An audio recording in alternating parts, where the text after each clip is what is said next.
Je suis le pasteur Dieudonné Fonga des églises Maison de prière pour tous. Nous sommes basés au Cameroun. Bien-aimés dans le Seigneur, bonsoir et bienvenue pour cette autre soirée d'édification. Amen. Ce soir, nous voulons parler de ce thème. Faire la publicité de Jésus-Christ et sa puissance. Faire la publicité de Jésus-Christ et sa puissance. Waouh. En tant que chrétien, en tant qu'enfant de Dieu, en tant que personnes qui avons rencontré Jésus, en tant que personnes qui avons expérimenté Jésus, frères, sœurs dans la sainte foi, nous devons faire la publicité de Jésus. C'est à nous de faire la publicité de Jésus-Christ et de sa puissance, de ses œuvres, de ce qu'il nous a fait. C'est nous qui devons rendre témoignage de Jésus. C'est nous qui devons publier partout, faire sa publicité. Amen. Faire la publicité de Jésus-Christ et de sa puissance. Le temps est venu où nous-mêmes, en tant que serviteurs de Dieu, nous devons arrêter de faire notre publicité. Parce que nous ne sommes que des serviteurs inutiles, des ouvriers du roi, ouvriers dans la vigne du Seigneur. Alléluia. Des humbles serviteurs de Dieu qui font le travail de celui qui les a envoyés. Jésus dit, comme le Père m'a envoyé, moi aussi, je vous envoie. Alléluia. Ah, Seigneur, merci pour la commission. Ok, ce soir, nous allons prendre un texte dans Marc au chapitre 1, du verset 40 au verset 45. Cette histoire est claire. Il est question d'un homme qui était lépreux et qui est venu voir Jésus. Il a fait une prière, il a demandé à Jésus de le guérir. Effectivement, Jésus l'a guéri. Oui, Jésus guérit encore. Si tu écoutes cette parole et que tu es malade, je prie que la main de Dieu te touche et te délivre de la maladie dont tu souffres au nom de Christ Jésus. Jésus guérit encore. Il guérit encore. Il sauve et il guérit. Si tu es perdu, Jésus peut te sauver. Jésus peut te sauver. Il peut te guérir si tu es malade. Même si tu as le cœur brisé, même si tu fais face à la déception, tourne-toi vers Jésus, il peut te guérir. Il est capable. Jésus est capable. Mon Dieu est capable. Il est capable. Alléluia. Je sais un Dieu capable. Il est capable et il est fidèle pour t'apporter la guérison. Au nom de Jésus-Christ de Nazareth, Père, je prie que tu localises cet homme, cette femme-ci, souffrant dans son corps, et que tu la guérisses de cette maladie dont elle souffre. Au nom de Jésus, que la maladie te quitte. Amen.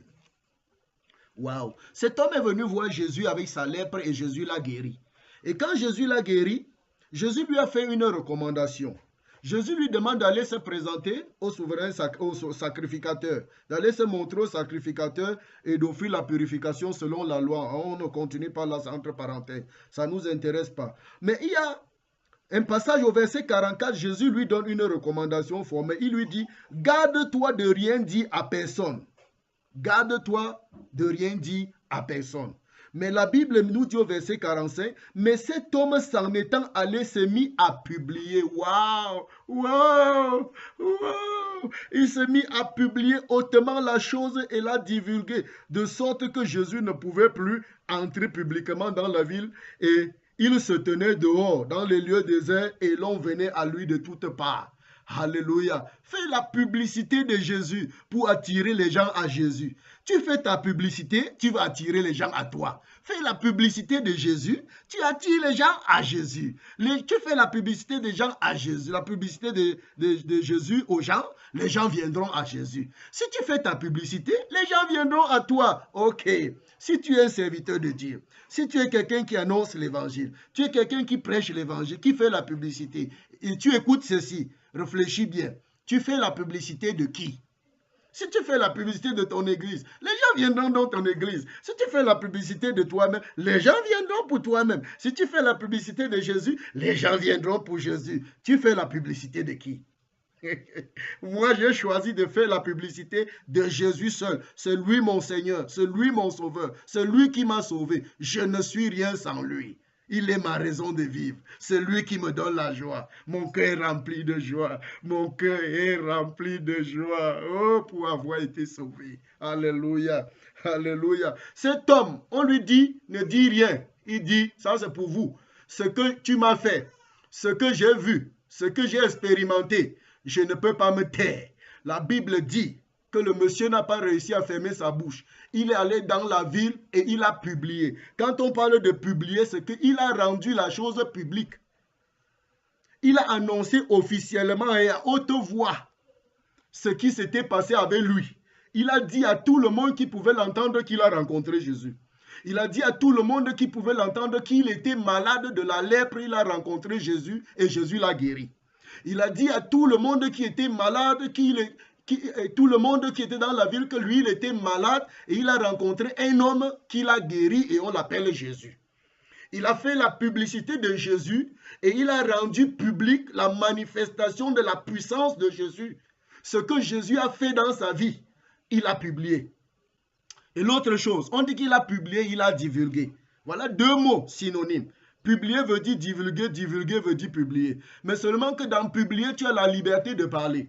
Mais dans divulguer, on t'a donné l'interdiction. Quelque chose qui devait être caché, tu as publié. Donc tu as publié ce qui devait être caché, c'est ça divulguer. On dit publier, on dit divulguer, parce que avec lui et Jésus, Jésus avait dit gardons ça en secret. Mais lui, il a divulgué le secret. On dit publier, parce que lui, il a rendu public la chose. Il n'a pas caché.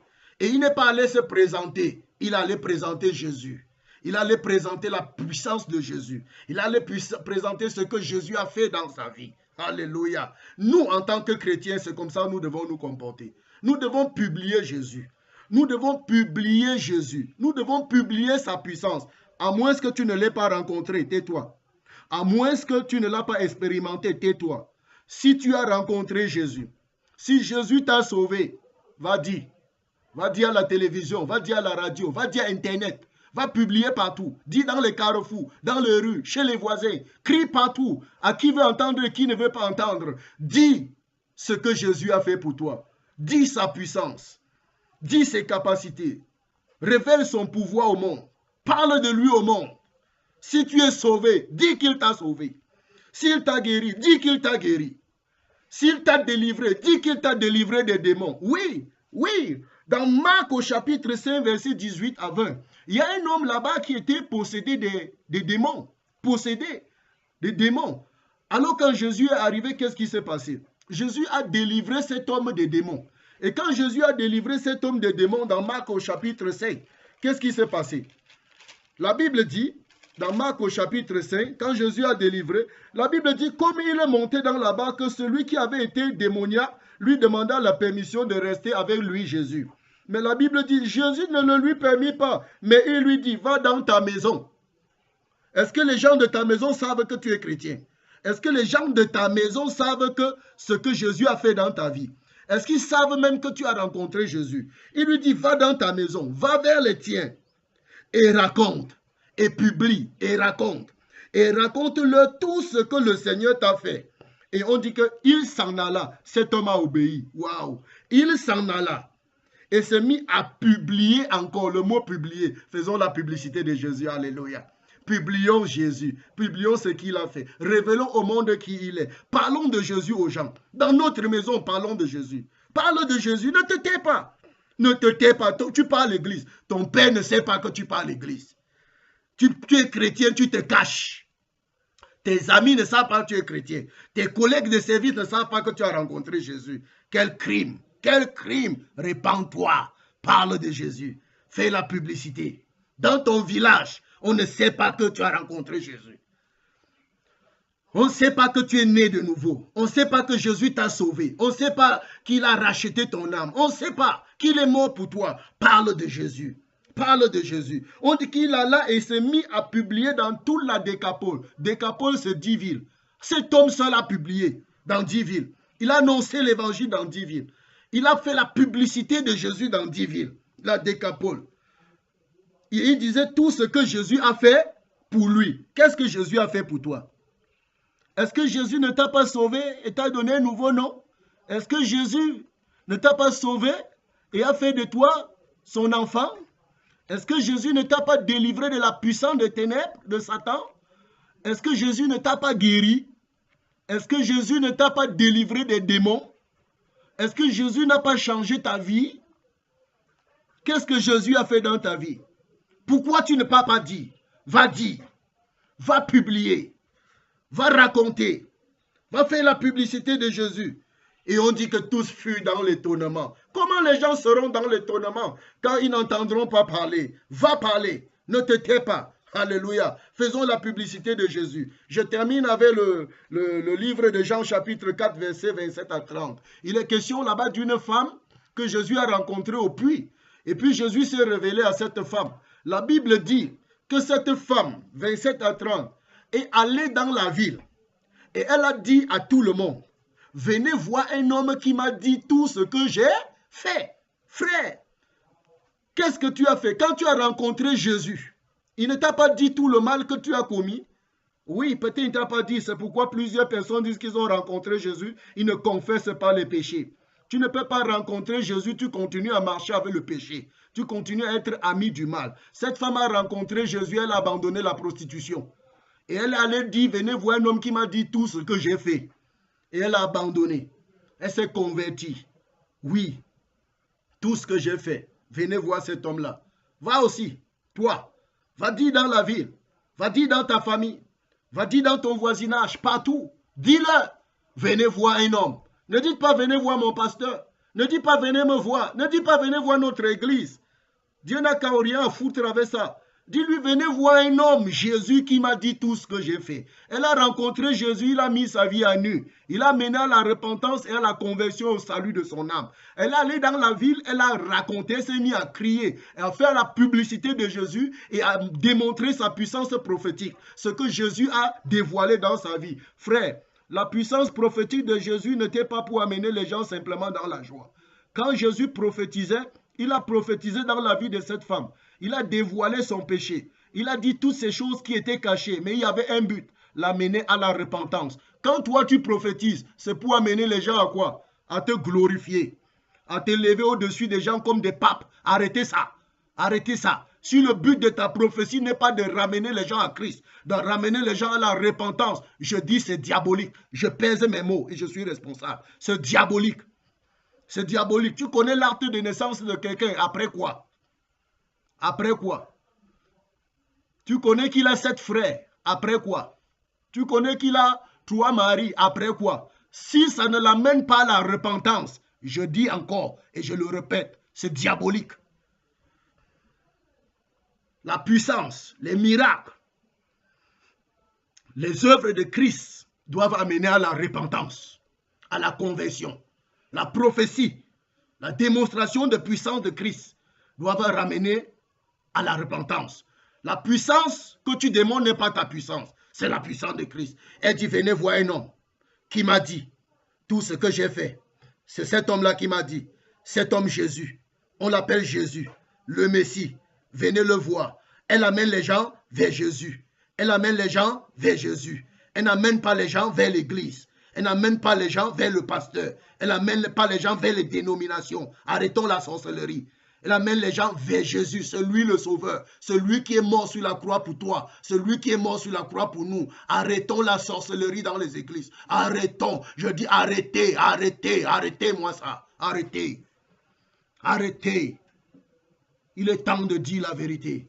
Faisons la publicité de Jésus. Cette femme a fait la publicité de Jésus et les gens ont couru de toutes parts pour aller rencontrer Jésus. Cet homme a fait la publicité de Jésus. Jésus lui-même a dit, va dans ta famille, va dans ta maison, va parmi les tiens, tes camarades de classe, vous les élèves là, vous les étudiants, témoignez Jésus en tant qu'enfant de Dieu. Témoignez Jésus et sa puissance. Faites la publicité de Jésus. Fais la publicité de Jésus au campus. Fais la publicité de Jésus au lycée. Fais la publicité de Jésus au milieu de tes camarades. Fais la publicité de Jésus. Footballeur, fais la publicité de Jésus. Si tu as cru, ne te cache pas. Ne te cache pas au milieu des sectes. Fais la publicité de Jésus. Sors de ces choses. Fais la publicité de Jésus. Que l'onction de Dieu, pendant que tu écoutes cette parole, tombe sur toi, te révolutionne, te transporte, que tu sois rempli de zèle pour aller faire la publicité de Jésus. Va faire la publicité de Jésus. Je suis obligé de dire fire. Fire. Fire. Reçois le feu de Dieu pour faire la publicité de Jésus. Et que Dieu te bénisse. Je suis le pasteur Dieudonné Fonga, serviteur de Dieu, ouvrier dans la vigne du Seigneur. Que Dieu te bénisse abondamment. Shalom. À bientôt.